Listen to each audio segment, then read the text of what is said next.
Friends, welcome back. तो friends, अभी का वीडियो है Rishabh Pant accident is a wake up call, road safety analysis bye अभी एंड न्यू।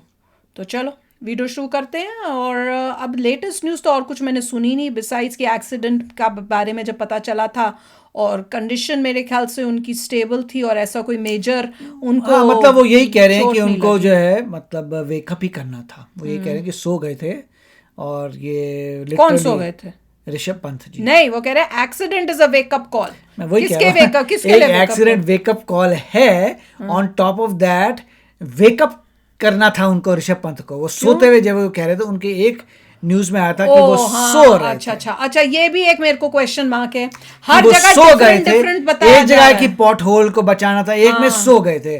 तो वो जो भी तरीका हो वेकअप एक कर, मैंने वेक तो बहुत उसके जरूरी बाद है। नहीं, मैंने पहले बताया बोला गया कि ऋषभ पंत ने ये बोला कि मेरे को झपकी आ गई थी जिसकी वजह से ये सब हुआ। Right. फिर कोई मिनिस्टर इनके पास गए हैं इनसे मिलने, तो मिनिस्टर के जब वो वापस आए तो इंटरव्यू किया तो वो मिनिस्टर बोल रहे हैं कि ऋषभ पंत ने ये बताया कि आगे जो था कोई गड्ढा था और उस गड्ढे की वजह से जो है ये एक्सीडेंट हुआ। अब जाके तो देख के आइए कहाँ अलग गड्ढा अलग था। अलग अलग बातें सुनने में आ रही हैं, समझ नहीं आ रहा। वो तो और जिस ड्राइवर और कंडक्टर ने इनकी हेल्प की थी, उन्होंने उनसे जब इंटरव्यू लिया तो एक इंटरव्यू में, अब मुझे नहीं पता आप लोगों ने ये देखा, उन्होंने उनसे जब पूछा गया कि क्या बहुत धुंध थी, मौसम बहुत खराब था, कि मतलब कि दिख नहीं रहा था या कुछ इस टाइप से वजह थी जो एक्सीडेंट हो गया हो, तो वो ड्राइवर ने बोला कि देखो भाई, मैं आपको सच बताऊंगा कि कोई मौसम खराब नहीं था, हल्की सी बारिश टाइप का मौसम था, ऐसा कुछ नहीं था कि दिख नहीं रहा हो।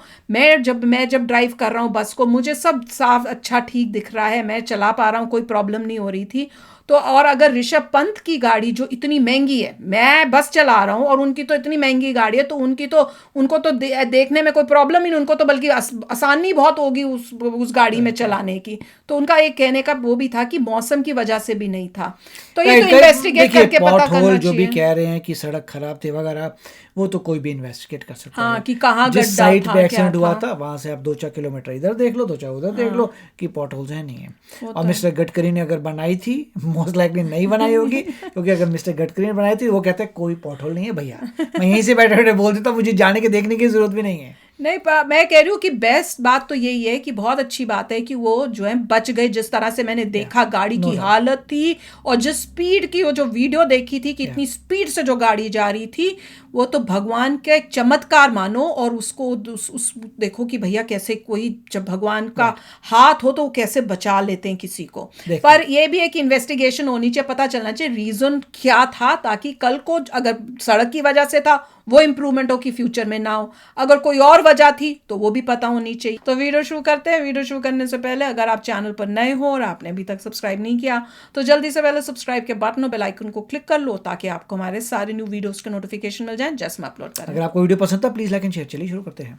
ऋषभ पंत के एक्सीडेंट की न्यूज सुनी एंड आई वाज शॉक्ड। इस एक साल में हाई प्रोफाइल एक्सीडेंट की ये दूसरी केस थी। कुछ ही महीनों पहले साइरस मिस्त्री का एक रोड एक्सीडेंट में अनफॉर्चुनेट निधन हो गया और अब ऋषभ पंत जैसा स्पोर्ट्समैन बाल बाल बच गया। ये इंसिडेंसेस हमें काफी इंपॉर्टेंट सवाल पूछने पर मजबूर करते हैं कि इंडियन रोड्स सेफ क्यों नहीं है। लेकिन प्रॉब्लम्स के बारे में तो सब बात करते हैं। आज के इस वीडियो में एक स्टेप आगे जाते हैं और सॉल्यूशंस पर भी बात करते हैं। तो प्लीज इस वीडियो को एंड तक देखिए और अगर आपको हमारी बातों में सेंस लगा तो इस वीडियो को अपने दोस्तों के साथ शेयर कीजिए। वीडियो शुरू होने से पहले एक बात, आप हमारे वीडियोस देखते हैं और पसंद करते हैं, दैट्स व्हाई थैंक यू। लेकिन आप में से सिर्फ 30% लोगों ने चैनल को सब्सक्राइब किया। ये वीडियोस बनाना आसान नहीं है, काफी सारा रिसर्च करना पड़ता है, काफी मेहनत लगती है। तो प्लीज हमें मोटिवेट करने के लिए चैनल को सब्सक्राइब कर दीजिए। Chapter 1, bad roads in India. Google पर देखें तो आपको 2 टाइप के रिपोर्ट्स मिलेंगे। एक रिपोर्ट ऐसा कहेगा कि भारत के रोड्स दुनिया में सबसे अनसेफ रोड्स हैं, और वर्ल्ड इकोनॉमिक फोरम का दूसरा कोई रिपोर्ट कहेगा कि भारत के रोड्स न्यूजीलैंड, इटली जैसे देशों से भी बेहतर हैं।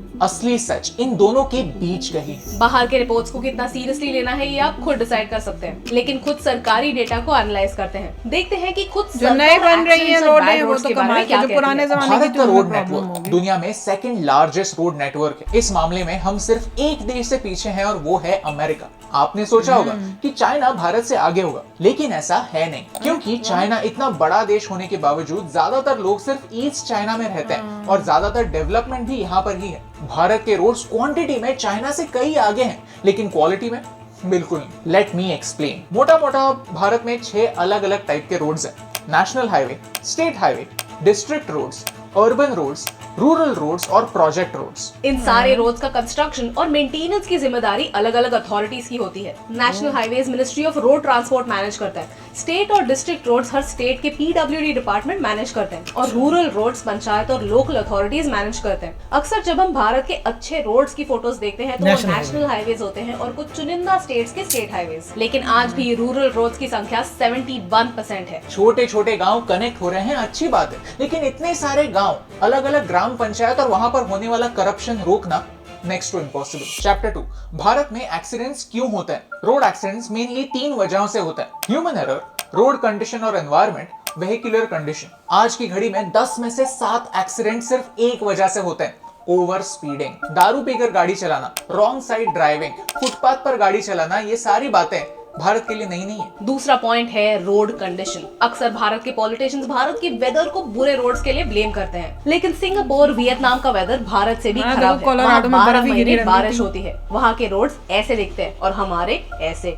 ऐसा क्यों? प्रॉब्लम वेदर नहीं, भारत के पॉलिटिशियंस। पंचायत सीरीज देखिए। भारत में करप्शन का क्या हाल है ये समझने के लिए आपको किसी भी गांव जाने की जरूरत नहीं है। ये सीरीज देख लीजिए, सब पता चल जाएगा। होता यह है कि सालों की कोशिश के बाद एक रोड बनाने का टेंडर निकलता है और ये टेंडर मिलेगा किसे? जो पॉलिटिशियन को सबसे ज्यादा रिश्वत देगा उसे। एक रोड बनाने के लिए 1 करोड़ रुपए का बजट हो तो हर ऑफिसर को पैसे खिला खिलाकर बचते हैं 25 लाख रुपए। उस बचे कुछ पैसों में से कॉन्ट्रैक्टर अपना प्रॉफिट काट लेता है और जिस रोड की वैल्यू 1 करोड़ रुपए होनी चाहिए थी वो पहले दिन पर ही 1/5। एक वीडियो देखा तो था मोदी योगी जी खोद रहे, वो मिट्टी थी। भारत को भारी पड़ रहा है। करप्शन लोगों की जान ले सकता है। हमने मोरबी ब्रिज इंसिडेंट्स में ये देख लिया है। आज एक पंखे की भी 3 साल की वारंटी मिल जाती है, लेकिन एक रोड की 3 महीने की भी नहीं। वेस्टर्न देश कंक्रीट के रास्ते बनाते हैं जो 40 सालों तक अच्छे रहते हैं लेकिन महंगे होते हैं, और हम बिटुमिन यानी डांबर के रोड बनाते हैं जो मैक्सिमम 10 साल तक टिकते हैं और बार बार होने वाली खुदाई की वजह से अक्सर 5 साल में ही खराब हो जाते हैं। तीसरा पॉइंट है व्हीकल कंडीशन। एक गाड़ी खरीदते समय माइलेज, टॉप स्पीड, ब्रांड्स और तो और कलर भी कंसिडर होता है, लेकिन सेफ्टी रेटिंग कंसिडर नहीं होती। एक गाड़ी कितनी सेफ है ये डिटरमाइन करने के लिए ऐसी क्रैश टेस्ट होती है। कई इंडियन गाड़ियां जैसे टाटा और महिंद्रा ऐसी टेस्ट में 5 स्टार रेटिंग्स अचीव भी करती हैं, लेकिन भारत एक प्राइस सेंसिटिव मार्केट है और हम अल्टीमेटली और जैसी गाड़ियां खरीदते हैं क्योंकि वो 50,000 सस्ती होती हैं। एक्सीडेंट किसी भी वजह से हो, इम्पैक्ट पूरी इकोनॉमी पर होता है। सरकार मानती है कि एक्सीडेंट्स की वजह से पूरे देश को होने वाला नुकसान हमारे जीडीपी का 2 या 3% है। जरा सोचिए, उतना तो हमारा एजुकेशन बजट होता है। अगर हम एक्सीडेंट्स का नंबर कम कर पाए तो इसका डायरेक्ट इम्पैक्ट हमारी इकोनॉमी पर होगा। Chapter 3 solutions. रास्तों के खड्डों के बारे में, करप्शन के बारे में हम 2 घंटे भी बात करेंगे तो कम होगा, लेकिन प्रॉब्लम्स बार बार दोहराने से क्या फर्क पड़ता है? चलिए सॉल्यूशंस डिस्कस करते हैं। नंबर 1, रोड डिपेंडेंसी कम करनी ही होगी। भारत का 65% माल बाय रोड ट्रांसपोर्ट होता है और ट्रक और टेम्पो ड्राइवर्स रात को कैसे चलाते हैं ये हम सबको पता है। At the same time total passenger transport में से 90% बाय रोड होता है। प्लेन्स, ट्रेन्स, बोट्स होने के बावजूद हम रास्तों पर बहुत ज्यादा निर्भर हैं। देखिए, रोड्स का नंबर बढ़ सकता है लेकिन बढ़ते हुए पॉपुलेशन की वजह से हमें हमेशा एक कैचअप गेम खेलना पड़ता है। हम सोल्यूशन आने वाले 20-25 सालों के लिए सोचते हैं, लेकिन रास्ते का काम खत्म होते होते इतना टाइम गुजर जाता है कि हम पीछे छूट जाते हैं। साल 2000 से देश में टोटल रोड्स का नंबर 39% से बढ़ा है, लेकिन रास्ते पर होने वाली गाड़ियां 159% यानी 2.5 गुना हो गई हैं। भारत में नदियों का एक बढ़िया नेटवर्क है और नितिन गडकरी जी भारत में एक वाटरवे सिस्टम डेवलप करने की बात कर रहे हैं और गति शक्ति नेशनल मास्टर प्लान के अंडर ये होने वाला है। अगर हम नदियों का इस्तेमाल ट्रांसपोर्ट के लिए कर पाए तो रोड डिपेंडेंसी कम हो सकती है। नंबर 2, टेक्नोलॉजी का इस्तेमाल करना होगा। जब किसी भी रास्ते पर 500 मीटर के एक एरिया में साल में 5 से 10 सीरियस एक्सीडेंट्स होते हैं तो उसे ब्लैक स्पॉट या फिर एक्सीडेंट प्रोन एरिया डिक्लेयर किया जाता है। रोड एक्सीडेंट्स का और इन ब्लैक स्पॉट्स का डायरेक्ट कनेक्शन है। टेक्नोलॉजी का इस्तेमाल करके ऐसे ब्लैक स्पॉट्स पर एक्सीडेंट्स कम किए जा सकते हैं और ये पॉसिबल भी है। तमिलनाडु का एग्जाम्पल लेते हैं। 2014 से पहले हर साल इस स्टेट में 15,000 लोग एक्सीडेंट से मरते थे और 2019 में ये नंबर घटकर 10,000 हो गया। सरकार ने ये कैसे किया? एक क्रैश डेटाबेस सिस्टम बनाया, फोकस क्विक मेडिकल रिस्पॉन्स पर किया ताकि एक्सीडेंट होने के बाद कम से कम समय में मेडिकल हेल्प विक्टिम्स तक पहुंचे। डेवलपमेंट ऐसी ही होती है। आज सोच लिया और कल से सारे रास्ते फटाक से चकाचक हो गए, ऐसा कभी भी नहीं होता। हमें स्टेप बाय स्टेप ही सुधार लाने होंगे। नंबर 3, सिविक सेंस लाना होगा। भारत में traffic signal, zebra crossing, seat belt, helmets, ये सारी बातें ऑप्शनल होती हैं। ग्रीन का मतलब जाओ, येलो का मतलब स्पीड से जाओ और रेड का मतलब ट्रैफिक हवालदार है या नहीं है देखो और फिर जाओ। 2016 में एक सर्वे हुआ था जिसमें पता चला कि 10 में से 6 लोग बिना लाइसेंस के गाड़ी चलाते हैं। और जब लाइसेंस मिलता भी है तो कैसे मिलता है? बिना किसी प्रॉपर टेस्ट के। जस्ट ड्राइविंग स्कूल में जाओ, 500 रुपए गुरु दक्षिणा दो और ड्राइविंग लाइसेंस आपके हाथ में। हम इंडियंस अमेजिंग होते हैं। हमने हमारी ही सेफ्टी के लिए बनाए हुए रूल्स हम खुद तोड़ते हैं। बेहतर सिविक सेंस लाना होगा एंड मोस्ट इम्पोर्टेंटली जो लोग रूल्स तोड़ते हैं उन्हें हार्शली पनिश करना होगा और ये डिजिटाइजेशन की वजह से पॉसिबल हो सकता है। पहले रूल तोड़ने पर ट्रैफिक पुलिस एक फिजिकल चालान बनाते थे, अब ई चालान आ गए तो कैश में होने वाली रिश्वतखोरी एटलीस्ट कुछ हद तक कम हो गई। 2019 में NDAA एक्ट के अंडर रूल्स तोड़ने पर फाइन्स बढ़ाए गए थे, लेकिन होना क्या था? प्रोटेस्ट हुए और फिर फाइन्स कई स्टेट्स ने कम कर दी। Chapter 4, role of media. इस वीडियो के थ्रू मुझे एक बात जरूर कहनी है कि ऋषभ पंत के इस एक्सीडेंट वाले किस्से में मीडिया काफी इररिस्पॉन्सिबली पेश आई है। इन्फॉर्म करना एक बात होती है, बट सिर्फ ऋषभ पंत का नाम लेकर ऐसे क्लिकबेट हेडलाइंस प्रिंट करना हमें बंद करना होगा। अगर कुछ करना है तो असली सॉल्यूशंस के बारे में डिस्कशन करना होगा, नहीं तो देश आगे ही नहीं बढ़ेगा। जब भी ऋषभ पंत या साइरस मिस्त्री जैसे हाई प्रोफाइल केसेस होते हैं तब हम हड़बड़ाकर जाग जाते हैं और उस मोमेंट सोल्यूशन ढूंढने की कोशिश करते हैं, लेकिन अक्सर ये सोल्यूशंस बैंडेड की तरह होते हैं। अब गाड़ियों में पैसेंजर सीट्स में सीट बेल्ट कंपलसरी हो गए, लेकिन ऐसे कितने कैब्स हैं जहाँ पे ये सीट बेल्ट चलते ही नहीं है, कितने ऐसे कैब्स हैं जहाँ सीट बेल्ट तो मानो होते ही नहीं है, और ऑटो रिक्शा की तो बात ही छोड़िए। हेलमेट पहनने का रूल हमारी खुद की सेफ्टी के लिए, इससे सरकार का क्या ही फायदा होने वाला है, लेकिन फिर भी हम हेलमेट सर पर नहीं ऐसे कोहनी में पहनते हैं। रोड सेफ्टी के बारे में जब तक हम बात नहीं करेंगे तब तक पॉलिसी में चेंजेस नहीं आएंगे। जब तक ये इलेक्शन इश्यूज नहीं बनेंगे तब तक पॉलिटिशियंस इन पर फोकस नहीं करेंगे। Chapter 5 conclusion. ये वीडियो देखने के बाद मैं ये बिल्कुल नहीं चाहता कि आपको ऐसा लगे कि भारत में कुछ अच्छा हो ही नहीं सकता, इसीलिए इस वीडियो के एंड में कुछ पॉजिटिव डेवलपमेंट्स के बारे में बात करना भी इंपॉर्टेंट है। हमारी मिनिस्ट्री ने पिछले साल हर दिन 37 किलोमीटर के हाईवेज बनाए।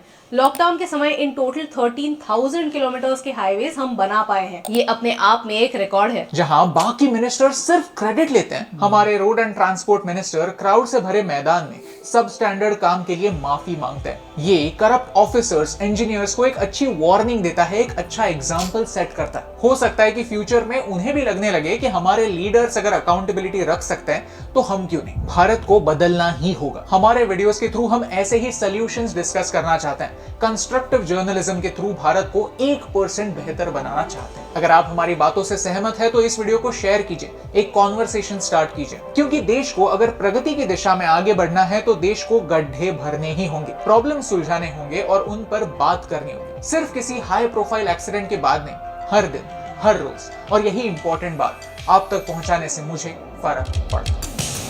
तो बात यही है कि भाई ऑब्वियसली रोड की कंडीशंस तो अच्छी होनी चाहिए। देखिए इस मामले में अभी कोई गारंटी नहीं है, पता नहीं चला रूट कॉज क्या था, क्या पंत के एक्सीडेंट हाँ, का पंत ना, के एक्सीडेंट का पता नहीं चला वो कि क्या तो वो स्पीड कर रहे थे, हाँ। क्या वेदर खराब था, क्या रोड में पॉट होल था, क्या सो गए थे। तो बड़ी कंफ्लिक्टिंग न्यूज आ रही, तो अभी पता नहीं है कि एग्जैक्टली रोड की प्रॉब्लम है कि नहीं। अगर वो रोड की प्रॉब्लम मान लीजिए कहते हैं, तो क्या उस स्पॉट से बहुत सारे एक्सीडेंट्स होते हैं कि अगर मान लीजिए बहुत बड़ा पॉट होल हो तो वहां पे बड़े सारे एक्सीडेंट होते होंगे, क्योंकि पॉट होल है, राइट। किसी ने पॉट होल बोल दिया। एक इंटरव्यू मैंने देखी जिसमें वो गांव वालों को खड़ा करके वो बोल रहे, तो वो कह रहे हैं यहाँ पे ब्लाइंड स्पॉट है, यहाँ क्या है, टर्न टाइप है और ब्लाइंड स्पॉट है, उस वजह से हो जाता है।